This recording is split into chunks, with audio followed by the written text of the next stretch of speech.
Hello YouTube and welcome to another AI tutorial. So in this video we're gonna take a look at the GGUF MTP models. So are you ready? Let's get started. So we will begin here by a little recap of what we have seen before, on the previous videos. So we'll begin, but what is a GGUF file? So as you may know, GGUF file stands for Georgy Girganov Universal Format. So actually it's the standard binary file format used by llama.cpp to store AI models, okay? So we can think of it as a compressed, ready-to-run package containing all the weights and metadata also, okay? So there was two actually sections here, before the GGUF file and with the GGUF file, okay? So before actually this file was invented, models came as multiple large files. So those large files actually contains weight, config, tokenizer also. And those files had to be loaded together. So you need a Python, you need a PyTorch for example, or transformers library, and also CUDA toolkit installed. So that requires a heavy setup just to run in inference, okay? So for example, loading a 70 billion model from PyTorch checkpoints could take minutes, okay? So every run requires Python interpreter overhead, making real-time chat feel sluggish. And also, if you want a smaller model, you had to manually convert, quantize, and re-export a multi-step process prone, of course, to errors. But when the GGUF file arrives, everything lives in one self-contained binary, okay? So the weight, the vocabulary, the metadata, and also the hyperparameters. So you can just download one file and you are ready to go, okay? And also the GGUF supports built-in quantization. So like for example, Q4, Q8, and IQ, and so on. So the model is already compressed when you download it, so no conversion needed, okay? And of course here llama.cpp allows the GGUF file directly into memory with zero Python overhead, okay? So startup is near instant and inference is CPU, GPU optimized out of the box. So those are the advantages of using this GGUF file, okay? So let's move on. And here you can see a command line, for example, comparison between before the GGUF file was introduced and after the GGUF file actually was released. So before that, you have to install heavy dependencies first, okay? Then you have to write or run a Python script to load your model. So it requires a lot of steps, as you can see here on the terminal.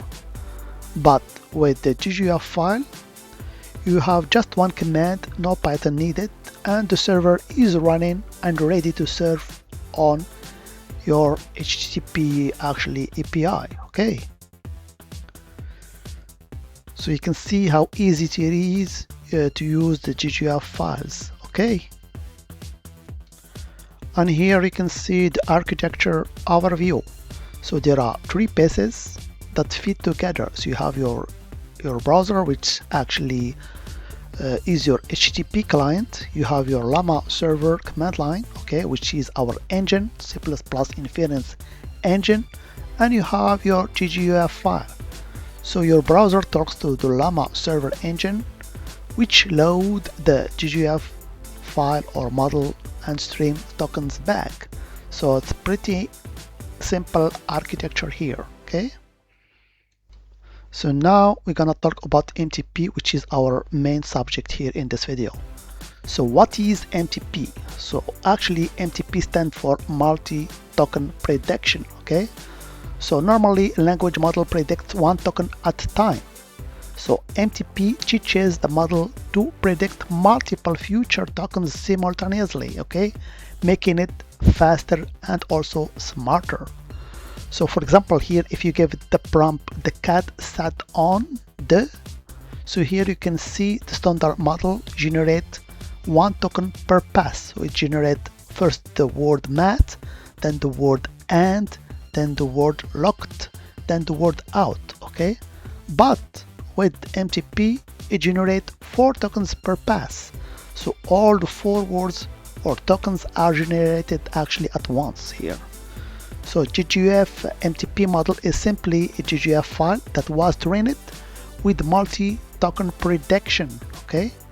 So when you run it using, for example, llama-server, it can generate text faster because it predicts several tokens per forward pass. You have to keep that in mind, okay? And here you can see, for example, a benchmark here. So here we have generated 128 token, okay? So for the standard model, it took actually almost 7 seconds. But with the help of MTP, we can generate that on only 3 seconds, which as you can see here, it's increase of almost 56%, okay, which is actually very, very good. But of course, there are some pros and cons of the MTP. So multi-token protection is powerful, but it's not a free lunch. Here is what you gain and what you should watch out for. So the advantages, for example, are faster inference, okay, better context understanding, no extra draft model needed, and it works out of the box. This is the main advantages. But there are some disadvantages. So larger model files, so MTP adds an extra prediction heads to the model, so increasing the file size by roughly 5 to 15% compared to the standard actually GGUF file. And also when we say increase in file size, it means also the need of GPU memory, okay? So you need actually more VRAM for that. And also it's not always faster, especially on CPU. So the speed up is the most dramatic on GPU, but CPU inference may see smaller gains or even overhead from the extra computation. And also there are just some fewer model choices. So not every model is released with MTP training. So the ecosystem actually is growing, but it's smaller than standard model, okay? But the main thing that you have to keep in mind that MTP model are text only, so they do not accept images, video or audio inputs. So if you need vision capabilities, for example, describing screenshot or analyzing a photo, you must use a standard multi-model model instead, okay? So you have to keep that in mind. So when you run your command line llama-server with spec type of draft MTP, so any API request that includes image data will be rejected or the image will be silently ignored. So you have to keep that in mind. So image input is not supported, unfortunately. So now we're gonna see how you can run actually that with llama-server. So as you may know, llama-server is the built-in HTTP server in llama.cpp. So it allows your GGUF model and serve it via a local API.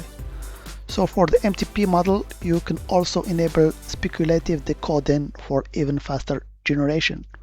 So the basic command is this. As you can see, we just specify here our command line llama-server -m, and we specify our model.gguf file. We specify also the context with the -c, okay, and also -- host for serving the whole network. And you can also add a port if you want. So the default one used is 8080, okay? But if you want to use it with MTP, you have to add some extra parameters, okay? So as you can see here, we add the most interesting one, which is -- spec type. We specify draft MTP. So this tells llama-server to use the model built-in multi-token prediction heads for speculative decoding. And also we can specify the spec draft and max. Here we specified a value of 4, so it controls how many draft tokens the MTP heads generate per step. So higher value can increase speed but may waste compute or rejected tokens. You have to actually play. So normally the numbers are from 1 to 6. You have to play with that to find the one that's actually fits your needs. Okay. And here we have actually a list of some models that support MTP and some model not. So as we have seen before, not every GGUF model support MTP, but there is a quick reference here that you can take a look. So mainly we have some Queen models here. For example, we have Queen 3, 32 billion parameters. We have also some DeepSeek models that supports actually MTP.